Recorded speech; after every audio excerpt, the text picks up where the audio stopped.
Bed number 1, 6 दिन से degeneration level 15%।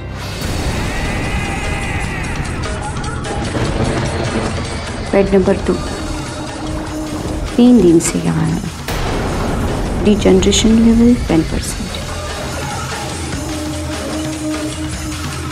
Bed number 3, 3 दिन से यहाँ है, डिजनरेशन लेवल 10%।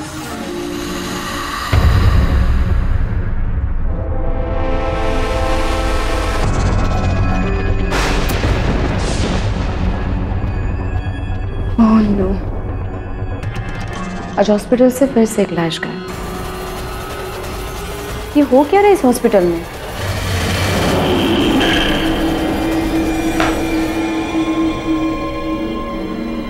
मुझे डॉक्टर वासु को बताना होगा।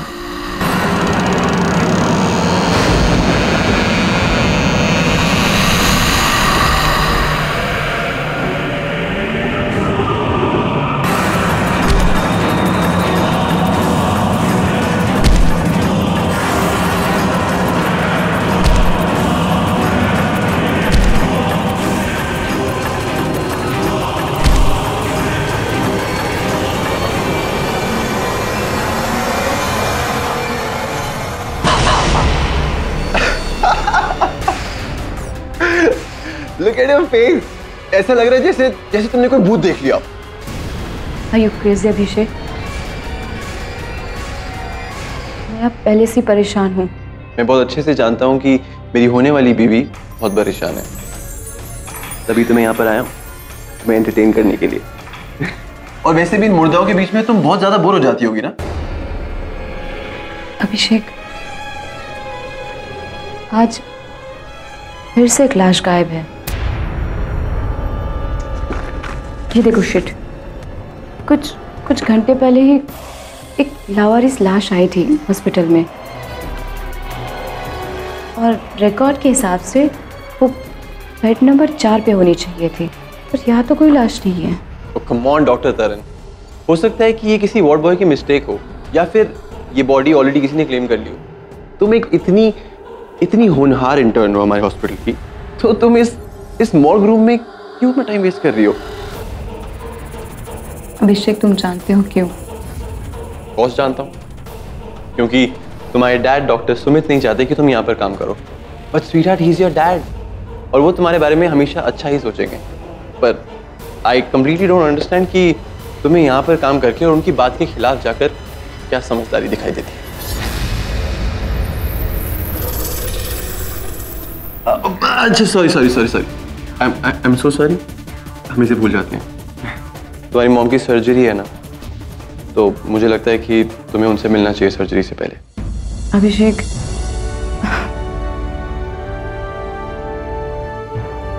पता नहीं, मुझे कुछ ठीक नहीं लग रहा है। मैं मॉम को इस हालत में नहीं देख सकती, इसलिए यहाँ हूँ। लेकिन आई ट्रस्ट डॉक्टर वासु, वो मेरी मॉम के ब्रेन का ट्यूमर सक्सेसफुली निकाल देंगे। I know that. I think तुम्हें कोई मिसअंडरस्टैंडिंग हुई है, क्योंकि डॉक्टर वासु तो बैंगलोर में है, और तुम्हारी मॉम का ऑपरेशन डॉक्टर वासु नहीं बल्कि तुम्हारे डैड डॉक्टर सुमित करने वाले। What? How dare you touch my mom? मैं उन्हें अपने मॉम के नजदीक भी नहीं आने दूंगी। Doctor Taran,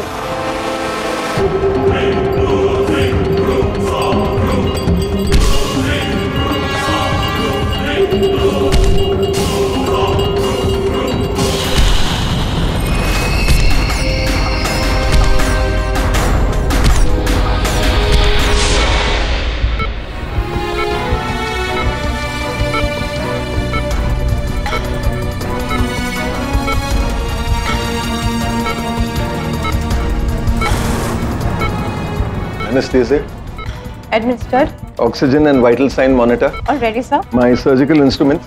Are in place, sir. Fine, you may leave now. लेकिन सर, are you sure? आपको मेरी कोई हेल्प नहीं चाहिए? मैं ये सर्जरी अकेले ही करना चाहता हूँ, और वैसे भी डॉक्टर बासु के साथ मैं फोन से कनेक्टेड रहूंगा फॉर कंसल्टेशन ओनली। तुकाराम। जी सर। तो मोटी के बाहर ही रहना और किसी को अंदर आने मत देना, खास करके वो डॉक्टर तरनजीत को। यू मे ऑल गो ना। Okay sir.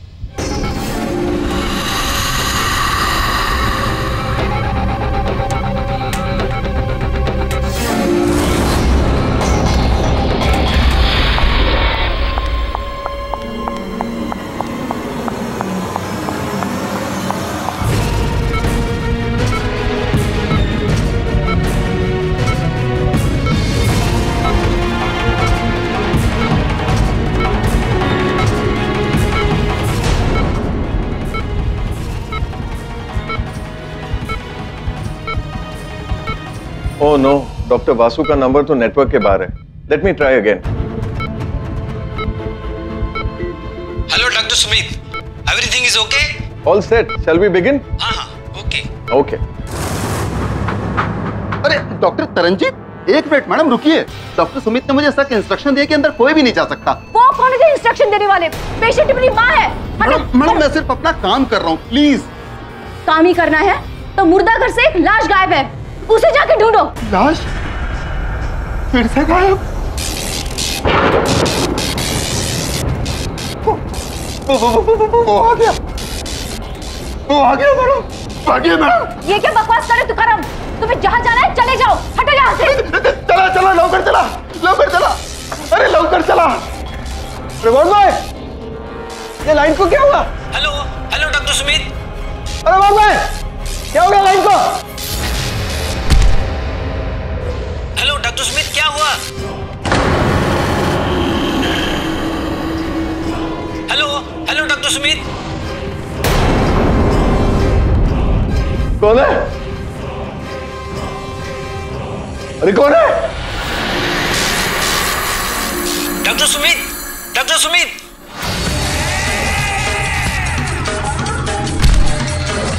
कौन है? What is happening? Hello doctor Sumit. अरे कौन है? बचाओ मुझे। हटाओ, हटाओ, हेल्प, हेल्प, कोई है?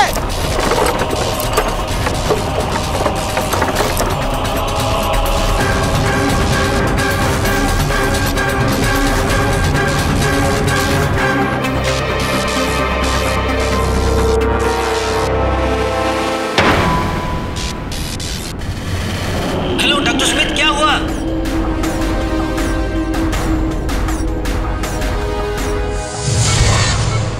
Hello hello doctor Sumit. पापा, पापा, पापा। What is happening? Hello doctor Sumit, doctor Sumit.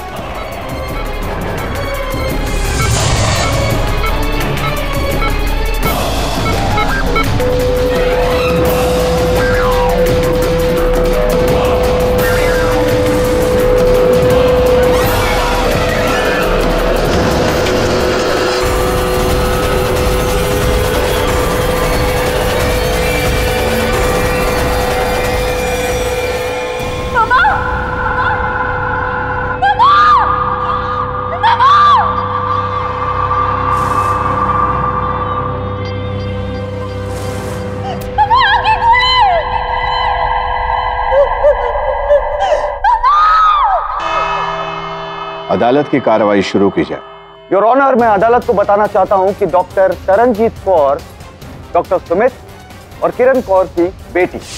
15 साल पहले जब हस्बैंड वाइफ के बीच में डिवोर्स हो गया था, तब से डॉक्टर तरनजीत कौर अपनी मां के साथ ही रहती है। डॉक्टर सुमित ने किसी और से शादी करने के लिए किरण जी से डिवोर्स ले लिया और तब से डॉक्टर तरनजीत कौर सुमित जी से नफरत करने लगी और इसी नफरत की आग में उलझकर उन्होंने डॉक्टर सुमित की हत्या कर दी। हत्या कर दी।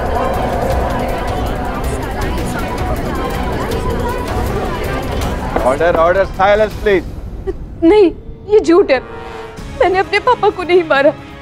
जब मैं ऑपरेशन थिएटर में गई तो उनका खून हो चुका था और मेरी माँ का भी। योर ऑनर, मैं एक बहुत इंपॉर्टेंट बात बताना चाहता हूँ कि हत्या के बाद हॉस्पिटल के सारे स्टाफ ने डॉक्टर तरनजीत कौर के हाथ में वो मर्डर वेपन देखा, जिससे साफ जाहिर होता है कि असली गुनहगार सिर्फ और सिर्फ डॉक्टर तरनजीत कौर ही हैं। मुझे लगता है कि फाटक साहब को इस केस में ज्यादा मेहनत करने की जरूरत नहीं है, क्योंकि ये केस अपने आप में ही एक वाटर टाइट केस है। प्रोसिक्यूटर साहब, वाटर टाइट तो टाइटैनिक भी था, और उसका क्या हुआ ये तो हम सब जानते हैं। योर ऑनर, मैं मानता हूं कि मेरी मुवक्किल डॉक्टर तरनजीत कौर वहां इस उद्देश्य से गई थी कि अपने पिताजी को अपने माताजी के ऑपरेशन करने से रोक सके। एग्जैक्टली योर ऑनर, उद्देश्य तो पूरा हो ही गया। डॉक्टर सुमित की हत्या करके डॉक्टर तरनजीत कौर ने ऑपरेशन को रुकवा दिया, लेकिन अनफॉर्चुनेट फायदा कुछ नहीं हुआ, क्योंकि किरण जी ने ऑपरेशन थिएटर में ही उस वक्त अपना दम तोड़ा। मैं अदालत से ये दरख्वास्त करता कि डॉक्टर तरनजीत को, एक्चुअली इन्हें डॉक्टर नहीं कहना चाहिए, सस्पेक्ट तरनजीत कौर को डबल होमिसाइड का दोषी पाते हुए हमें कड़ी से कड़ी सजा देनी चाहिए। योर ऑनर, तथ्य अनुसार हत्या के पश्चात ऑपरेशन थिएटर बिखरा हुआ पाया गया। केवल इतना ही नहीं योर ऑनर, हत्या के पश्चात डॉक्टर सुमित के मृत शरीर के हाथों में से बाल पाए गए। जो रिपोर्ट अनुसार न डॉक्टर तरनजीत कौर के हैं न इनकी माताजी के, तो स्पष्ट है योर ऑनर कि कोई और था वहां उपस्थित ऑपरेशन के दौरान जिसने हत्या की है डॉक्टर सुमित की। योर ऑनर, हॉस्पिटल स्टाफ के मुताबिक ऑपरेशन थिएटर में डॉक्टर सुमित के अलावा सिर्फ एक ही व्यक्ति था, और वो खुद उनकी एक्स वाइफ किरण कौर जी, जो एनेस्थीसिया के नशे में। तो बेडी साहब, आप क्या प्रूव करना चाहते हैं कि उस हालत में उन्होंने डॉक्टर सुमित की हत्या कर दी? मुझे पूरा विश्वास है प्रोसिक्यूटर साहब कि आपने इतनी तो अभ्यास की होगी वकालत में ये जानने के लिए कि मैं ये तो नहीं कह रहा। तो फिर खून किसने किया? मैं जानता हूं साहब किसने मारा।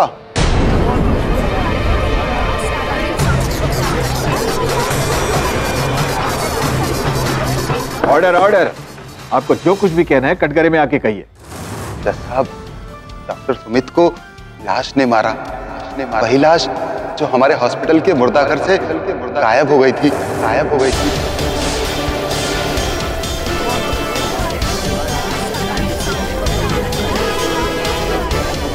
Order order, silence please. Tukaram, तुम अदालत में हो इस वक्त, क्या बकवास कर रहे हो? देवा शपथ साहब, हमारे हॉस्पिटल में अक्सर ऐसा होता है, लाश अपने आप गायब हो जाती है साहब, लाश अपने आप चलने लगती है साहब। 1 साल पहले मुझे भी लाश ने मारा था साहब, ये देखिए साहब। ये हॉस्पिटल की बिजली को क्या हो रहा है? ऑपरेशन थिएटर में तो कोई भी नहीं है।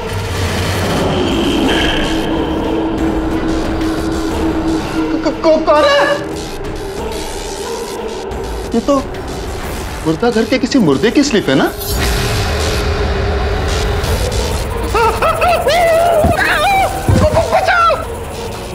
मुझ पे किसी ने विश्वास नहीं किया, लेकिन उसके 2 महीने बाद हमारे हॉस्पिटल के एक वार्ड बॉय भीकू ने लाश को चलते हुए देखा था साहब, हॉस्पिटल के कॉरिडोर में, और लाश उसके सामने आके गिर गई थी साहब। अभी सबने माना कि मैं सच बोल रहा था साहब। उसके बाद हॉस्पिटल में तब भी लाइट फ्लिकरिंग होती थी साहब। हम सब वार्ड बॉय और नर्स अपने आप को एक कमरे में बंद कर लेते थे साहब, और जैसे ही लाइट आ जाती थी हम सब लोग वापस बाहर आ जाते थे साहब। अब साहब, भूत से पंगा कौन लेगा साहब? योर ऑनर, मुझे लगता है कि तुकाराम पागल हो गया है। वो सिर्फ और सिर्फ अदालत और हमारा समय जाया कर रहा है। We should not take him very seriously. Your honour, मुझे ऐसा लगता है कभी कभी असंभव में ही संभव छिपा होता है। अब ये केवल तुकाराम ने देखा होता तो संभवतः हम इस बात को नजरअंदाज कर पाते, तो अस्पताल में अन्य वार्ड बॉय ने भी देखा। योर ऑनर, अब ये घटना या घटनाएं नेचुरल हैं या सुपरनेचुरल, इसका पता लगाए बिना इस केस में आगे बढ़ना उचित नहीं होगा। मैं छानबीन करने के लिए अदालत से समय की मांग करता हूं। यह अदालत कल तक के लिए मुलतवी की जाती है। The court is adjourned. अस्पताल में चलती हुई लाश और किस किसने देखी? साहब, मैं और दूसरा भीकू। वो तो इतना डर गया था कि काम छोड़ के अपने गांव ही चला गया। जी सर, हम सब बहुत डर गए थे। फिर तुकाराम ने हमें आइडिया दिया कि जब भी लाइट टिमटिमाए तो हम सब एक कमरे में बंद हो जाएं। What nonsense!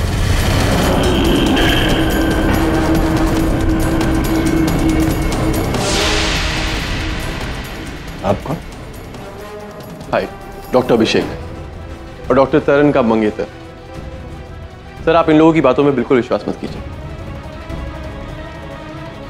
ये बकवास कर रहे हैं। भला बॉडीज भी कभी चलती हैं क्या? लगता तो ऐसा ही है।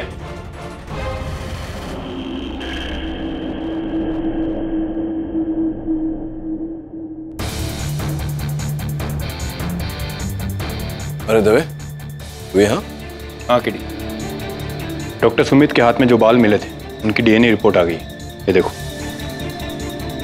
किडी, इस रिपोर्ट के हिसाब से वो बाल विकास नाम के एक अपराधी के थे जो खुद 3 मर्डर केस में वांटेड था। और जिस रात डॉक्टर सुमित की हत्या हुई उसी सुबह विकास पुलिस एनकाउंटर में मारा गया और उसकी बॉडी को इसी हॉस्पिटल में लाया गया। केडी सर, मैंने सुना था हॉस्पिटल में वार्ड बॉयज और नर्सेज के बीच में कुछ रूमर्स चल रहा है कि हॉस्पिटल में ज़ॉम्बीज घूमते हैं, लेकिन मुझे समझ में नहीं आ रहा है, अगर उस लाश ने मेरे पापा को मारा भी है तो मुझे दिखा क्यों नहीं ऑपरेशन थिएटर में? और जब मैं वहां गई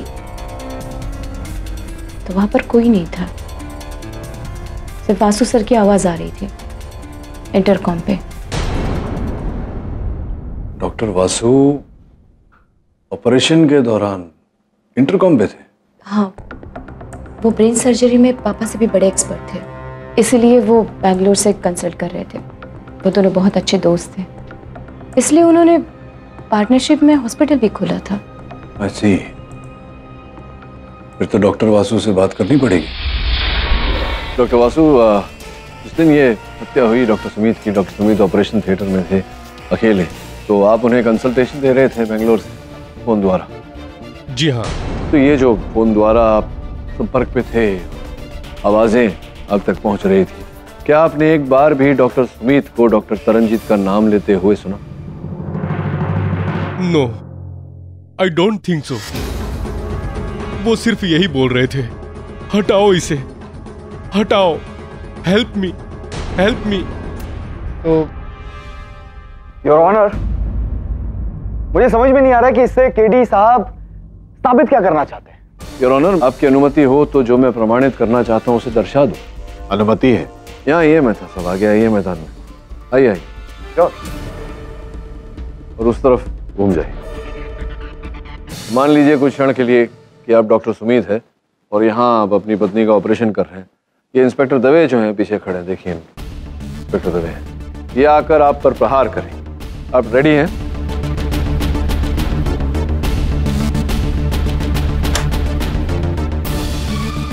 केडी साहब क्या कर रहे हैं? मुझे लग जाता तो? आपने मेरा नाम क्यों लिया? नहीं, आपने मुझे मारा तो मैं आपको जानता हूं, तो ऑब्वियसली मैं आपका नाम लूंगा। बस योर ऑनर, यही प्रमाणित करने का प्रयास कर रहा था कि एक बेटी अगर अपने बाप पे प्रहार करे तो बाप एक बार तो बेटी का नाम अवश्य लेगा। डॉक्टर सुमित ने अवश्य तरनजीत का नाम लिया होता अगर तरनजीत ने उन पर वार की होती तो। इंटरेस्टिंग, मैं समझ गया केडी साहब, लेकिन हो सकता है कि डॉक्टर सुमित ने नाम लिया होगा लेकिन अफरा तफरी में डॉक्टर वासु ने नहीं सुना होगा, और अगर सुना है तो शायद याद नहीं होगा क्योंकि उम्र हो गई है ना इनकी। आपका पेन। योर ऑनर, ये जो प्रश्न रखा है मेहता साहब ने, इसका उत्तर देने में बिल्कुल कठिनाई नहीं है। हॉस्पिटल में जब भी कोई डॉक्टर एक एक्सपर्ट डॉक्टर की कंसल्टेशन लेता है फोन द्वारा, तो वो वार्तालाप रिकॉर्ड की जाती है योर ऑनर, भविष्य के विद्यार्थियों के पढ़ाई की। इस समय वो रिकॉर्डिंग मेरे सहायक वरुण के पास है। आपकी अनुमति हो तो मैं अदालत में चला दूं। अनुमति है।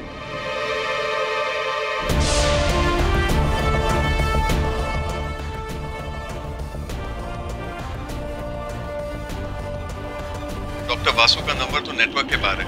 Let me try again. Hello doctor Sumit, everything is okay? All set, shall we begin? Good, I hope आपने सारी तैयारी कर ली होगी। हाँ, मैं वाइटल ऑर्गन्स पे नजर रखता हूँ। Okay. Doctor Sumit, all organs are okay. आपका क्या स्टेटस है डॉक्टर सुमित? ये लाइट को क्या हुआ? व्हाट? डॉक्टर सुमित, किरण के पल्स और हार्टबीट फ्लैट जा रहे हैं। What is happening? Hello hello doctor Sumit.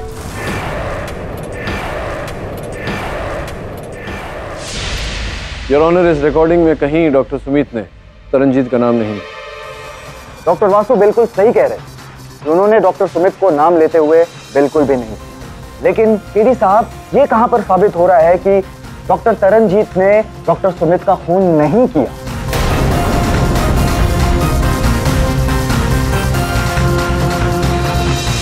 KD साहब, कहां खो गए आप? नहीं, खोया नहीं था, यही था। योर ऑनर, मेहता साहब की बात तो सत्य है। इस रिकॉर्डिंग से शंका अवश्य पैदा होती है कि तरनजीत ने डॉक्टर सुमित की हत्या नहीं की, किंतु ठोस रूप से प्रमाणित नहीं होता।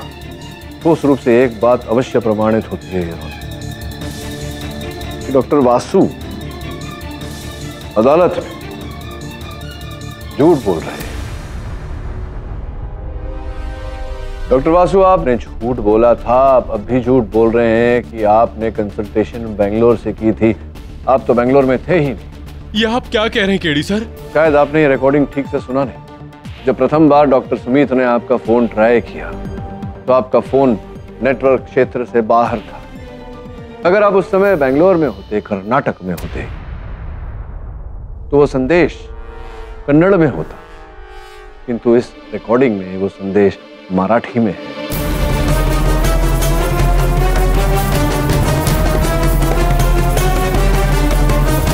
जिसका ये अर्थ होता है डॉक्टर वासु कि आप महाराष्ट्र में थे। अब बताइए, हमें डॉक्टर वासु अधिक समय नहीं लगेगा ये पता लगाने के लिए कि आप कहाँ थे। पुलिस जाएगी और आपके मोबाइल रिकॉर्ड्स चेक करेगी, जहाँ से हमें पता चल जाएगा कि आप कहाँ थे। और इसी प्रकार से अगर आप झूठ बोलते रहे तो शंका आप पर भी जाती है कि आपने बिजली गुल होने के बाद प्रवेश किया ऑपरेशन थिएटर में और डॉक्टर सुमित, जो आपके हॉस्पिटल के 50% के मालिक थे, उनकी हत्या की, क्योंकि आप जानते थे कि तरनजीत तो अपने पिता की जायदाद पर दावा करेगी नहीं, तो आप 100% के मालिक बन बैठेंगे। बताइए आगे क्या? सर, ये बिल्कुल झूठ है। मैंने सुमित को नहीं मारा, वो मेरा दोस्त था। ये सच है कि मैं उस रात बेंगलोर में नहीं था, मुंबई में था। झूठ क्यों बोल रहे हैं आप अदालत में कि आप बेंगलोर में थे? क्या कारण था इसके? योर ऑनर, मेरा ट्रीटमेंट चल रहा था कीमोथेरेपी का। मैंने किसी को नहीं बताया था कि मुझे ब्लड कैंसर है।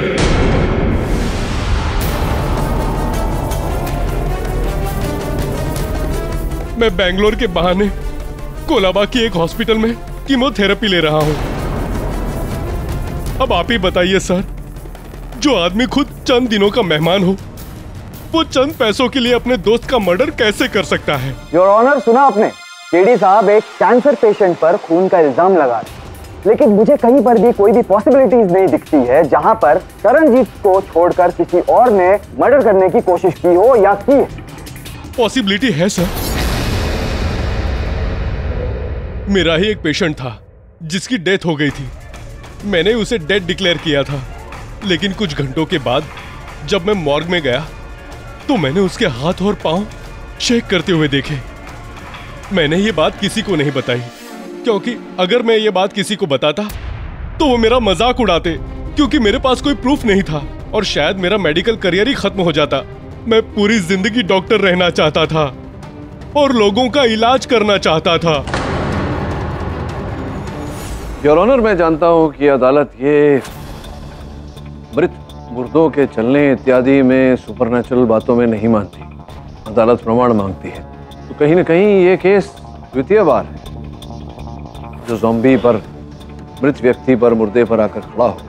मैं अदालत से निवेदन करता हूं कि पुलिस को आदेश दिया जाए कि सर्वप्रथम इस गुत्थी को सुलझाए, इसके पीछे तथ्य क्या है वो पता लगाए, उसके बाद ही हम इस केस में आगे बढ़े। मिस्टर पाठक, मैं आपके दलील से सहमत हूं। यह अदालत पुलिस को आदेश देती है कि वो इस रहस्य के बारे में जल्द से जल्द पता लगाए। यह अदालत अगली सुनवाई तक के लिए मुलतवी की जाती है। The court is adjourned. Sir, doctor Vasu ने सचमुच हॉस्पिटल में ज़ॉम्बी देखे?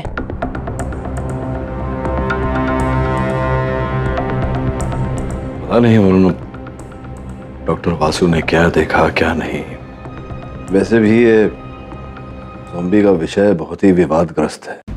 मेरा निजी मानना ये है कि एक ज़ॉम्बी का उठकर जाकर किसी की हत्या करना ये असंभव सा मामला है। सर, डॉक्टर सुमित की मौत के बाद हॉस्पिटल का स्टाफ और डर गया और मुझे पता चला है कि हॉस्पिटल ग्रेवयार्ड पर बनाया गया है। मैंने सीरियल में एक देखा था कि भूत था और वो सिर्फ 3 बजे रात को निकलता था। बिलीव, बात को समझो, यहाँ भूतों की बात नहीं हो रही, ज़ॉम्बी की बात हो रही। ज़ॉम्बी वो व्यक्ति होता है, मृत व्यक्ति, उस पर प्रयोग किया जाता है। कभी कभी शॉक देने से उसकी मानसिकता कहीं ना कहीं अंदर जागृत होती है। ऐसा सब है, बोलते हैं ऐसा। भूत की बात नहीं हो रही है। वरुण, वो तुकाराम क्या कह रहा था? जब वो अस्पताल की लाइट फ्लिकर होती है तभी वो ज़ॉम्बी दिखता है। वो तो होएगा ना केडी।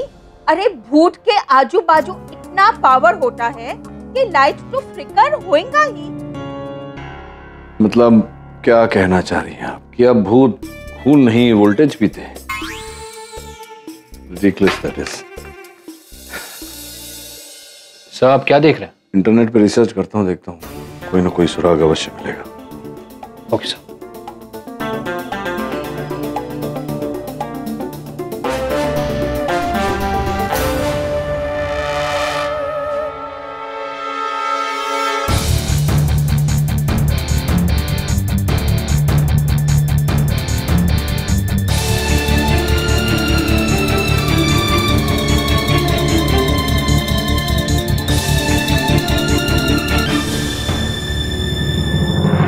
Good morning sir.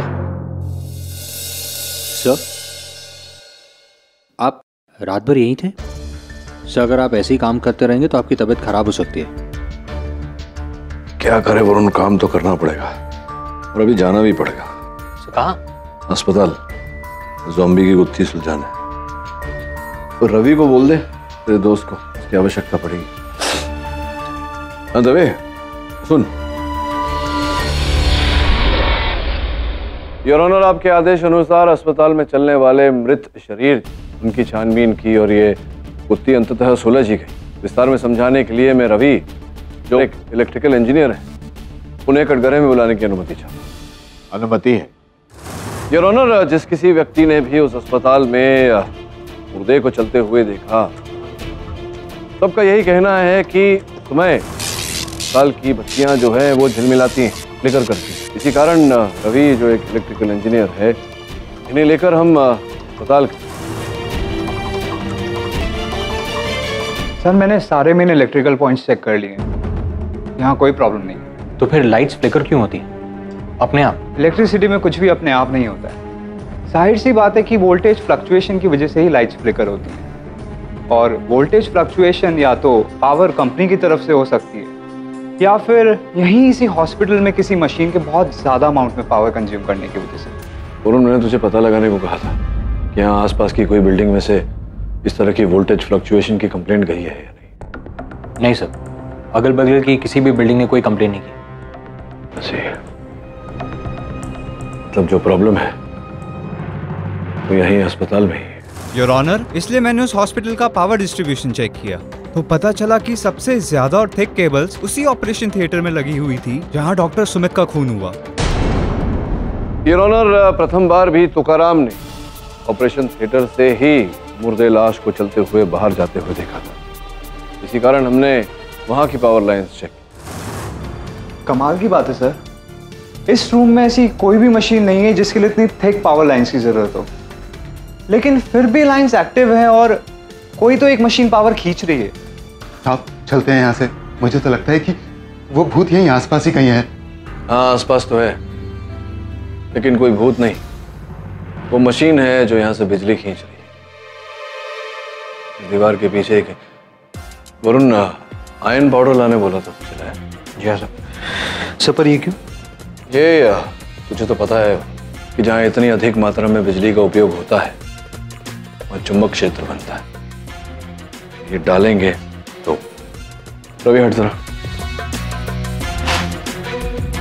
थोड़ा और दे।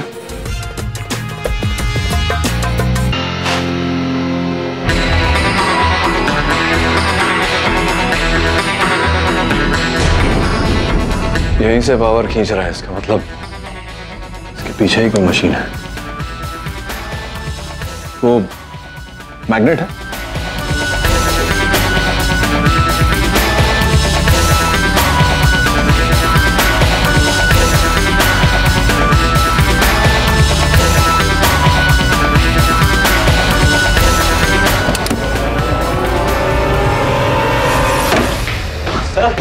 केडी साहब। हाँ हाँ मैं ठीक हूं। आजा।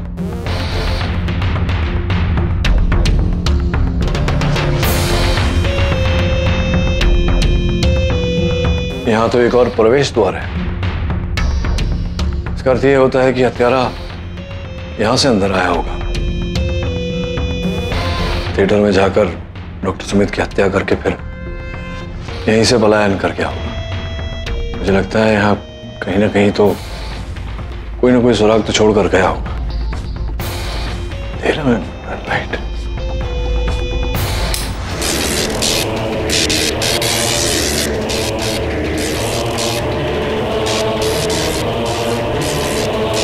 योर ऑनर, ये दृश्य मैंने स्वयं देखा। एक मृत देह अपने हाथ पैर हिला रहा है, किंतु यहाँ कोई भूत प्रेत वाली कहानी नहीं है। वैज्ञानिक कारण है इसके पीछे। साधारण रूप से भी योर ऑनर जब हम हाथ पैर हिलाते हैं तो उसके पीछे कारण होता है योर ऑनर, हमारे मस्तिष्क से एक इलेक्ट्रिकल इंपल्स जाता है जो हमें कहता है हाथ पैर हिलाने के लिए, और हम हिलाते हैं। उस लैब में भी योर ऐसा ही प्रयोग चल रहा था, जहां इलेक्ट्रिक इंपल्सेस देकर एक मृत व्यक्ति के हाथ पैर हिलाए जा रहे हैं। मैंने कई विश्व प्रसिद्ध डॉक्टर्स और वैज्ञानिकों से बात की और यह निर्णय पर उतरा हूं योर ऑनर कि ऐसे इलेक्ट्रिक शॉक्स द्वारा, इंपल्सेस द्वारा एक मृत शरीर के हाथ पैर हिलाए जा सकते, कुछ कदम चलाए भी जा सकते, किंतु एक मृत देह का हत्या कर यह असंभव है। केडी साहब शायद ये भूल गए हैं कि तुकाराम ने इसी कोर्ट में हमें बताया था कि 1 साल पहले उसी हॉस्पिटल पे किसी ज़ॉम्बी ने अटैक किया। अब तुकाराम ने जो बताया मेहता साहब, वो तो तुकाराम आके बताएगा। तुकाराम जी, आपने हम सबको बताया था कि प्रथम बार आपने वो चलत फिरत मृत व्यक्ति को देखा था अस्पताल के बाहर, और फिर वो बत्तियां झिलमिलाने लगी। जी, आपने ये भी कहा था कि आप पर उस मृत देह ने प्रहार किया था, आक्रमण किया था। उस समय इसके अतिरिक्त और कुछ भी हुआ था? हुआ होगा अवश्य, क्योंकि प्रहार होने के 1 हफ्ते बाद ही आपके बैंक के खाते में 5 लाख रुपए जमा हो, अस्पताल के बैंक के खाते से। ये तो कागज पर है, इसे तो झुठला नहीं सकते आप।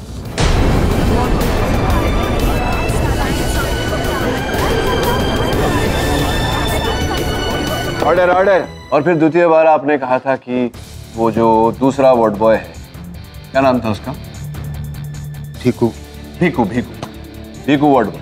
अब भीकू वार्ड बॉय गांव चला गया, पर हमारी पुलिस हाथ पे हाथ धरे तो बैठी नहीं रहेगी। उन्होंने पकड़ा उसे, पूछताछ की तो पता चला कि आपने 50,000 रुपए उसे दिए हैं गांव लौट जाने के। अभी क्या चल रहा है? वो बोनस मिला था ना साहब मेरे को। हाँ हाँ हाँ हाँ हाँ, बोनस दिया गया था।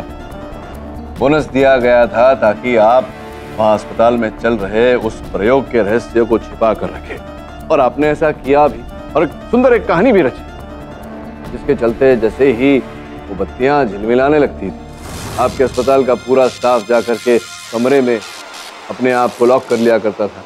आपने ये ठोस रूप से तय कर लिया कि कोई बाहर ना आए और किसी को भी प्रयोग का रहस्य पता ना चले। अब देखिए, या तो आप मना कर सकते हैं इस बात, तो फिर हम केस को आगे बढ़ाएंगे।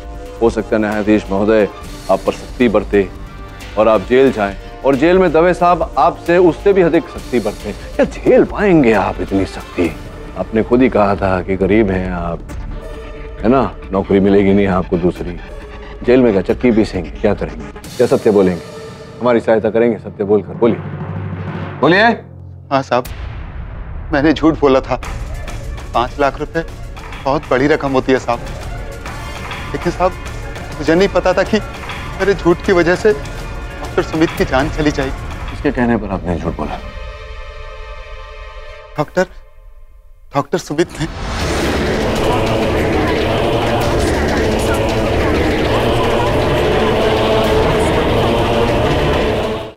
इंटरेस्टिंग योर ऑनर, इसका मतलब यह है कि वो हिडन लैब डॉक्टर सुमित की ही थी, जहां पर वो लाशों पर एक्सपेरिमेंट करते थे और उन्हीं की बनाई हुई एक जिंदा लाश ने उन पर अटैक कर दिया और उनकी हत्या कर दी। नहीं नहीं नहीं नहीं प्रोसिक्यूटर साहब, आप जो चल रहा है अदालत में उस पर आपका ध्यान नहीं। मैंने ये कहा कि एक मृत शरीर के, एक देह के हाथ पांव हिलाए जा सकते हैं इलेक्ट्रिक शॉक द्वारा। मैंने ये कतई नहीं कहा कि वो देह उठकर हाथ में सर्जिकल इक्विपमेंट उठाकर किसी डॉक्टर की हत्या भी कर सकता है, ये नहीं कहा मैंने। केडी साहब, खून फिर किसने किया? क्या हम जाकर लाश से पूछे कि भैया लाश बताइए कि खून किसने किया? मेहता साहब, मेरे अनुभव अनुसार हत्या के हर केस में कहीं ना कहीं लाश बोलती अवश्य है। योर ऑनर, इस बार डॉक्टर सुमित के मृत शरीर ने, उनके मृत शरीर के हाथों में वो बाल, उन्होंने बताया है इस केस का रहस्य।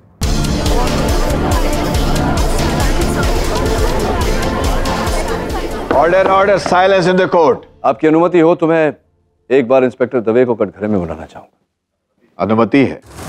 योर ऑनर, केडी पाठक ने मुझे जानकारी दी कि वो हॉस्पिटल एक ग्रेवयार्ड की जमीन पे बनाया गया है और हॉस्पिटल बनाने से पहले डॉक्टर सुमित और डॉक्टर वासु ने ग्रेवयार्ड की सारी बॉडीज को शिफ्ट करने के लिए अलग से जमीन ली। मैं वहाँ इन्वेस्टिगेशन करने के लिए गया था। मुझे ये जानना था कि आप यहाँ अकेले काम करते हैं? Yes sir. तुमको क्या मांगता है बॉय? मुझे ना यहाँ की सारी डेड बॉडीज चाहिए। Dead bodies? हाँ, और सबसे पहले वो जो लेटेस्ट दफनाई गई अभी हाल फिलहाल में। हमने सारी बॉडीज की जांच करवाई और ऑलमोस्ट हर बॉडी के सर पे जलने का निशान था, मतलब उन पे एक्सपेरिमेंट किए गए थे। इंस्पेक्टर दवे, अदालत को बताइए कि वो कौन व्यक्ति था जो इन सारे शरीरों को, मृत शरीरों को वहां दफन कर रहा है? डॉक्टर सुमित ने। योर ऑनर, पिछले 1 साल से डॉक्टर सुमित हर महीने वहां एक बॉडी दफनाते थे। ग्रेवयार्ड का खर्चा हॉस्पिटल के फंड से चल रहा था और स्टीव को भी उन्होंने खरीदा हुआ था। अब इंस्पेक्टर दवे, ये बताइए कि डॉक्टर सुमित के निधन के बाद विकास की बॉडी को किसने दफनाया? हाँ के अच्छे से पूछताछ करने के बाद स्टीव ने हमें उसका नाम भी बता दिया,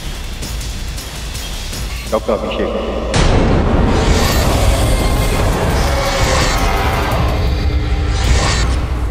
पोल खुल चुकी है डॉक्टर अभिषेक। न केवल स्टीव ने आपकी पहचान करवाई है कि वहां उस गुप्त प्रयोगशाला में आपकी उंगलियों के छाप जगह जगह हर स्थान पर पाए गए। नहीं केडी सर, कुछ गलती हुई है। अभिषेक ऐसा नहीं कर सकता। कोई गलती नहीं हुई डॉक्टर तरनजीत। डॉक्टर अभिषेक ने ऐसा किया है। योर ऑनर, इनके अपराध का स्रोत मुझे उस प्रयोगशाला के पीछे की ओर गुप्त दरवाजे से मिला। यहाँ तो एक और प्रवेश द्वार है। इसका अर्थ ये होता है कि हत्यारा यहाँ से अंदर आया होगा। आपको अचंभा होगा ये जानकर तरनजीत जी कि वो दरवाजा कहाँ खुलता है। आपके अस्पताल के मुर्दा घर में, जहां ये थे आपके साथ उपस्थित, पर जैसे ही आप ओटी की तरफ भागी, ये उस गुप्त दरवाजे का उपयोग करके ओटी के भीतर गए और आपके पिता की हत्या की। तुम तो उन्हें अपना पापा जैसे मानते थे ना? अरे काय के पापा, वो मुझे यूज कर रहे थे। आज से 12 साल पहले डॉक्टर सुमित और डॉक्टर वासु ने साथ मिलकर ये हॉस्पिटल खोला था और डॉक्टर सुमित का सिर्फ एक ही सपना था। वो एक्सपेरिमेंट्स करते जा रहे थे और फेल होते जा रहे थे। फिर 5 साल पहले मैंने वो हॉस्पिटल ज्वाइन किया और मैं भी वही एक्सपेरिमेंट्स और रिसर्चेस करने लगा। लेकिन सिर्फ 4 साल में मैंने उन डेड बॉडीज के लिम्स को मूव करना शुरू कर दिया।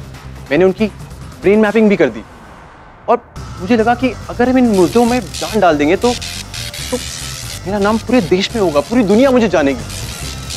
लेकिन नहीं, डॉक्टर सुमित का कुछ और ही प्लान था।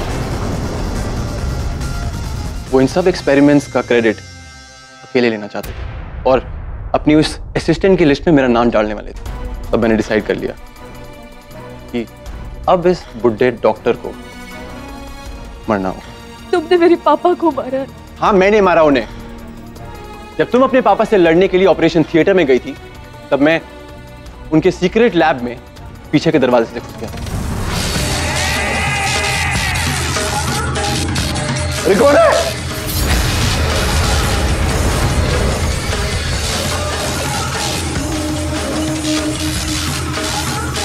तो बचाओ, बचाओ, बचाओ।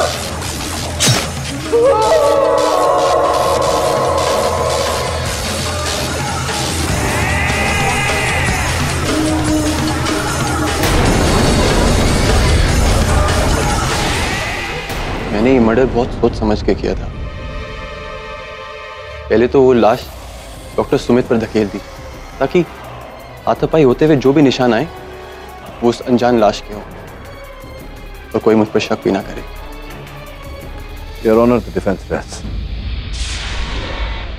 तमाम गवाहों और सबूतों के मद्देनजर यह अदालत डॉक्टर अभिषेक को डॉक्टर सुमित के कत्ल में दोषी पाते हुए उम्र कैद की सजा सुनाती है और अदालत में झूठी गवाही देने के जुर्म में तुकाराम को 3 साल की सजा सुनाती है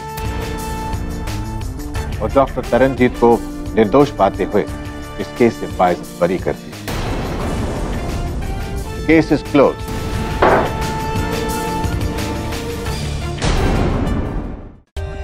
For more updates, subscribe to our channel, click the show links and enjoy watching the videos.